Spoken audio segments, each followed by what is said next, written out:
आज हम लोग कार्तिकेय का प्रादुर्भाव के बारे में जानते हैं, अर्थात कार्तिकेय का जन्म के बारे में जानते हैं। वैसे तो 18 पुराण है, 18 पुराण है और 18 उप पुराण भी है। उसी उप पुराण में से एक महाभागवत देवी पुराण भी है, जो उप पुराण में आते हैं।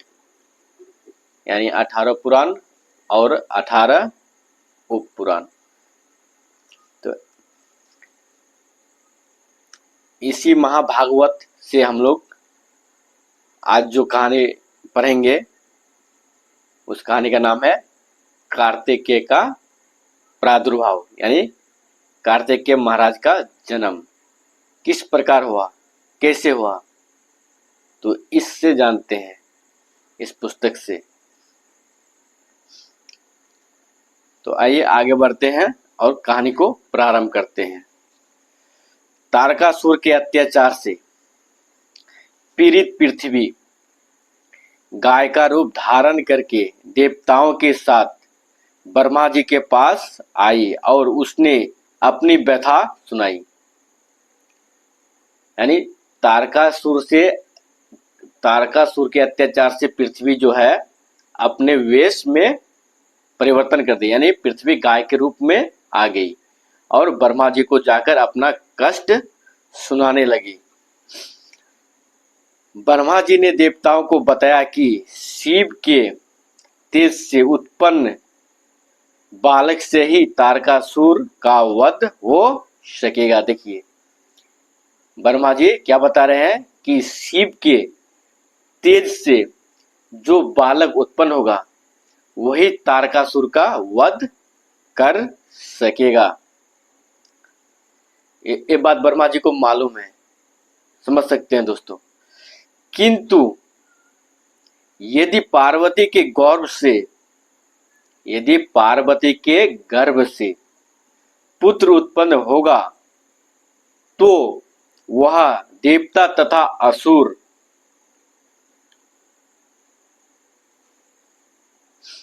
दोनों का विनाश कर देगा। देखिए कितने बड़े पंडित ब्रह्मा जी हैं कि बच्चे पेट में जन्म लेंगे, बाहर आएंगे और वो क्या क्या करेंगे, ये सारी बातें वो जान जाते हैं कि पार्वती के गर्भ से यदि बच्चा पैदा हुआ तो वो देवता का भी विनाश करेगा और असुर का भी विनाश करेगा। लेकिन शिव के तेज से यदि बच्चा पैदा होगा, यानी जन्म लेगा, तो वो सिर्फ तारकासुर को ही मारेगा, असुर को ही मारेगा, देवता को नहीं मारेगा। देखिए कितनी बड़ी जानकारी है, बता सकते हैं दोस्तों। अतः किसी अन्य स्थानों में शिव के तेज से पुत्र उत्पन्न हो, यह चेष्टा करनी चाहिए।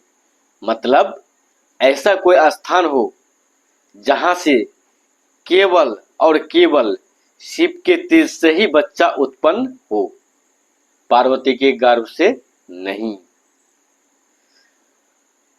अब इस काम में कौन मदद करते हैं उसका? वायुदेव जी। वायुदेव के प्रयास से, देखिए वायुदेव जी प्रयास कर रहे हैं, मदद कर रहे हैं। शिव का तेज कृतिकाओं में स्थापित हुआ। तेज शिव का अर्थात वीर्य शिव का स्थापित कहाँ हो रहा है? कृतिकाओं में। और अस्खलित कहाँ हो रहा है? अस्खलित कहाँ होगा? शिव तो पार्वती के ही ना पास होगा, तो अस्खलित भी पार्वती के पास ही होना चाहिए, माता पार्वती के पास। तो अस्खलित वहां हुआ माता पार्वती के पास, लेकिन उस वीर्य को यानी तेज को वहां से उठाकर ले जाकर कहाँ छोड़ रहे हैं? कृतिकाओं के पास। परंतु वे उसे सहन नहीं कर सकेगी।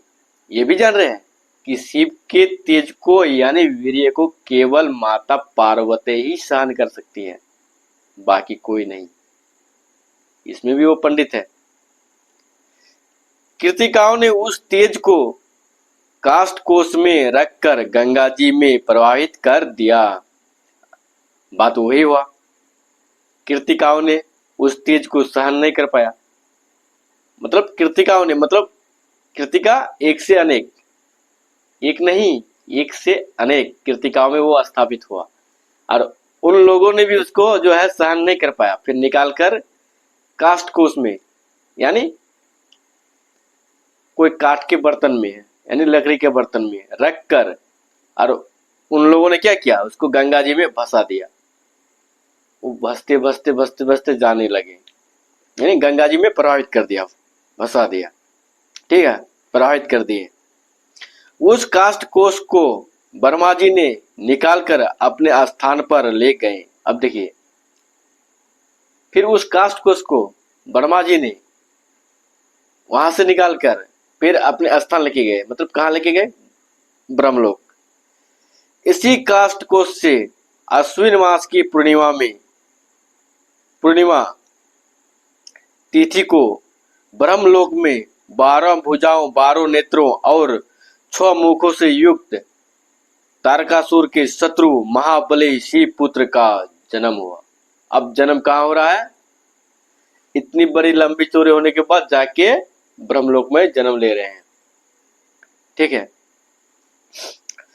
वर्मा जी बहुत प्रसन्न हुए, वर्मा जी बहुत प्रसन्न हुए और उन्होंने कहा कि शिव पुत्र का यह पुत्र कृतिकाओं से उत्पन्न होने के कारण कार्तिक के नाम से विख्यात होगा।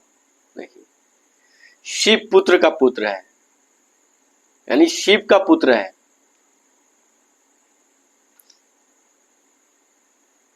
क्योंकि वो केवल शिव से पैदा हुआ, शिव से तेज निकला, वीर्य निकला, वो वीर्य कृतिकाओं के पास आया, और कृतिकाओं ने उसका जो है काष्ठकोष में किया, उसको लेके वर्मा जी गए और उसका जन्म ब्रह्मलोक में हुआ।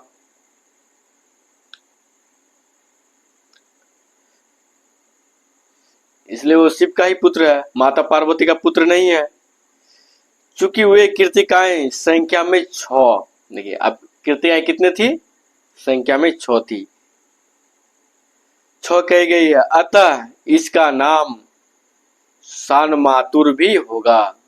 नामकरण ब्रह्मा जी कर रहे हैं कि कृतिकाओं के से उत्पन्न होने के कारण, यानी वीर्य शिव का उत्पन्न हुआ, कृतिकाओं से जन्म लिया ब्रह्मलोक में,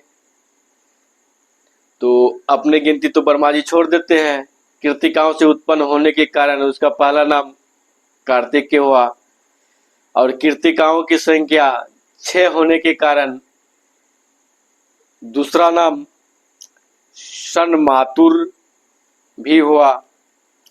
लोकों में यह, अब देखिए, लोकों में मतलब संसार में, जगत में स्कंद नाम से भी विख्यात होगा। वर्मा जी बोल दिए कि जगत में यानी लोकों में ये किस नाम से विख्यात होंगे, स्कंद।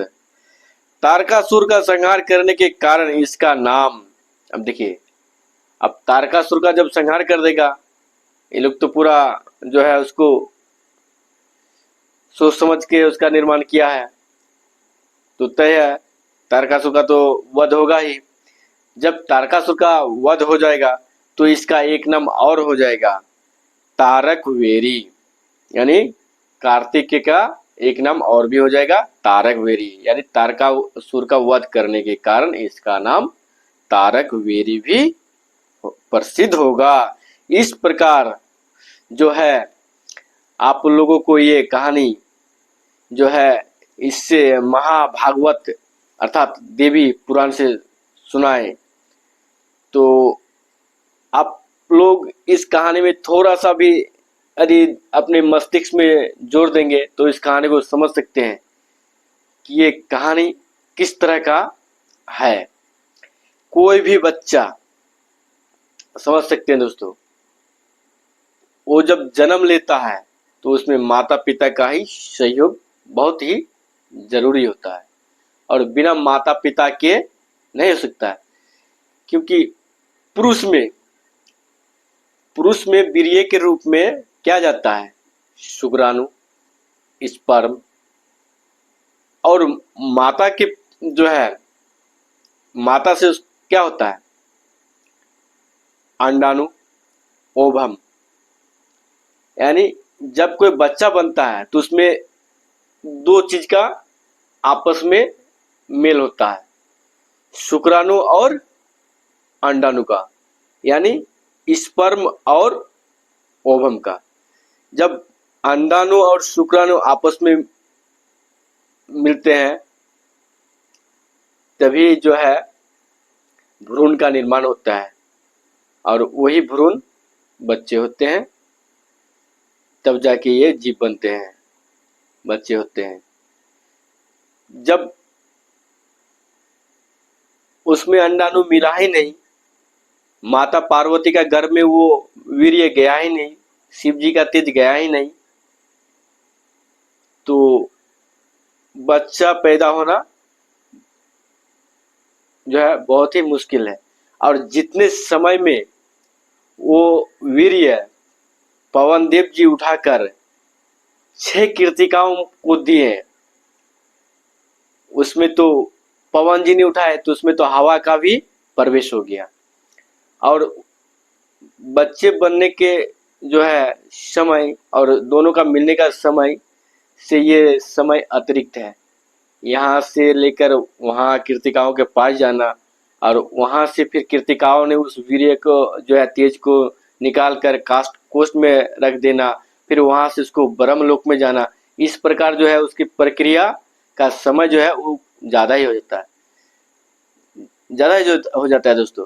लेकिन ये क्या बताएं, हम लोग जो अंधभक्ति में है कभी लॉजिक इसमें तर्क लगाते ही नहीं है कि क्या इस तरह का जो है सचमुच में हो सकता है, क्या इतने समय के बाद भी वीर्य जीवित रहते हैं, शुक्राणु जीवित रहते हैं, क्या वो मरते नहीं है, तो उसमें कैसे आ सकता है। तो ये सब सोचने की बात है दोस्तों, लॉजिक वाली बात है। जब तक इसको हम तर्क नहीं लगाएंगे, साइंस की दृष्टि से नहीं देखेंगे, विज्ञान की दृष्टि से नहीं देखेंगे, तो इस लीला को हम लोग प्रभु की लीला मानकर सही समझते रहेंगे, सही समझते रहेंगे हाँ इस तरह हो सकता है, ऐसा कहानी सचमुच में हो सकता है कि कहीं वीर्य गिर गया, पत्ता में गिर गया, पानी में गिर गया, और कहीं घड़ा में गिर गया, और कहीं झाड़ी में गिर गया, वहीं से बच्चे पैदा हो जाते हैं, वहीं से महान महान ऋषि पैदा हो जाते हैं। ये सब आप लोग समझ सकते हैं दोस्तों, ये सब अनसाइंटिफिक बातें हैं। और इन्हीं बातों में उलझाकर चतुर लोग, ये जो बहुत ही जो है क्या बोले होशियार लोग हैं, जो है हमारे भोली भाली जनता है उसको मूर्ख बनाकर उसका कमाया हुआ धन को लूट लेते हैं। यह इसकी सच्चाई है। ये बहुत ही शातिर लोग हैं जो इस परंपरा को रचा है। ईश्वर के नाम से डराया जाता है, देवी देवताओं के नाम से डराकर धमकाकर जो है लोगों में जो है अंधभक्ति स्थापित किया गया है। और जिस अंधभक्ति के कारण आज हमारे जो है लोग अपनी जो है कमाई हुई संपत्ति को खर्च कर देते हैं, वो कभी तर्क नहीं लगाते, इसमें अपना दिमाग नहीं लगाते हैं और इसको ईश्वर की लीला, भगवान की लीला समझकर अपनी कमाई हुई संपत्ति को खर्च कर देते हैं, जिसके कारण आज हमारे देश में गरीबी बढ़ रही है। और यही गरीबी का कारण भी है। और ज़्यादातर गरीब लोग हमारे बहुजन समाज में ही है, लेकिन हमारे बहुजन समाज अभी भी सोए हुए हैं। इस चीज़ को लोग पकड़ नहीं पाते हैं, समझ नहीं पाते हैं कि हमारे साथ ये धर्म के नाम पर, देवी देवताओं के नाम पर छल हो रहा है। क्या वो वास्तव में होता भी है या नहीं भी होता है, वो लोग इसकी गहराई तक नहीं जाते हैं और समझने की भी कोशिश नहीं करते हैं। जिसने कोशिश किया उसने इस परंपरा को छोड़ दिया है, वो आगे निकल गया है। ये सब जो है अनसाइंटिफिक बात है, उसने समझ लिया, लेकिन अभी तक बहुत ही हमारे भोले भाले जनता जागरूक होना बाकी है। और हमारा मकसद भी यही है दोस्तों कि हम अपने समाज को जागरूक करें और उसका आर्थिक स्थिति को सुधारने में उसके बाद उस सुधार में उसका मदद करे, ताकि वह अपने बाल बच्चों को अच्छी शिक्षा दे पाए, अच्छे स्कूल में दाखिला दे पाए, अच्छे इंस्टीट्यूट में पढ़ा पाए और सबल हो सके। तो इन्हीं के साथ आप लोगों से मैं विदा लेता हूँ। जय भारत। दोस्तों, वीडियो को अच्छा लगे तो लाइक, कमेंट और शेयर अवश्य कीजिएगा। और दोस्तों, मेरे चैनल को सब्सक्राइब करके हमारे हौसला को भी अवश्य बुलंद कीजिएगा। दोस्तों, मैं आप लोगों के लिए नए नए वीडियो इस तरह का लाते रहूँगा।